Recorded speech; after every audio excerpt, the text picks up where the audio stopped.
Okay, hello class. Hope everyone's having a good evening tonight, and hope everyone's doing well. Of course, I'm not going to be able to make it to class this evening as I've already committed to volunteer at the City Union Mission. And I want to apologize if the picture's grainy or dark. This is on my cell phone.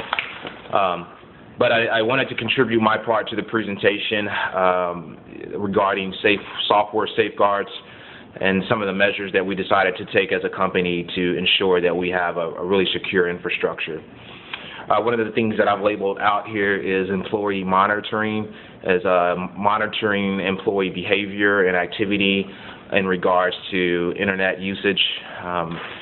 We want to, employ software applications that, notice trends where if an end user or worker is going out to inappropriate websites and spending an exorbitant amount of time on those websites opposed to not doing their job.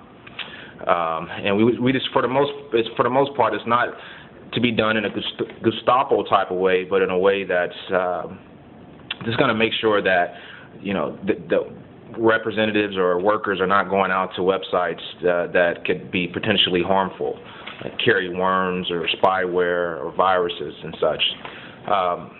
Another option is desktop remote, where the IT department can log into a worker's computer to determine at any given point, exactly what is being done on that computer, what the representative is accessing, how much time that they're spending on various websites.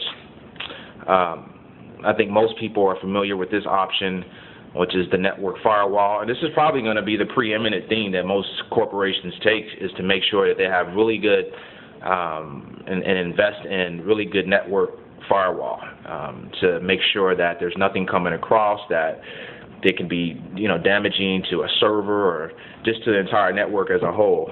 I think this is the number one thing that most companies invest in when it comes to safeguarding their infrastructure.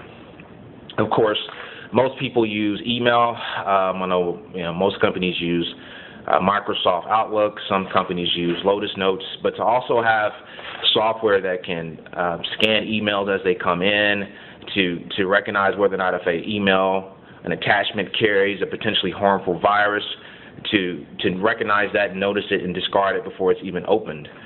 There is software out there available for that, and that's some software that we, as a startup, would want to implement.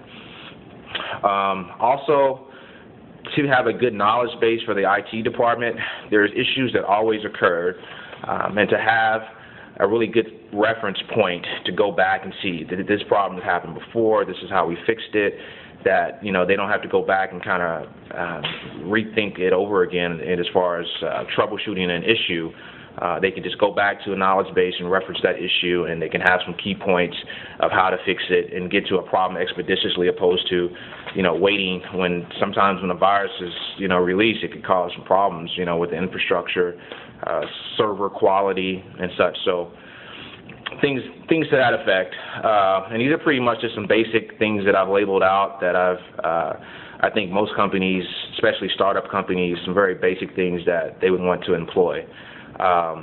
So that's the end of my part of the presentation. Hope you guys have a good class tonight, and I'll see you guys Tuesday, and everyone be safe tonight. Later.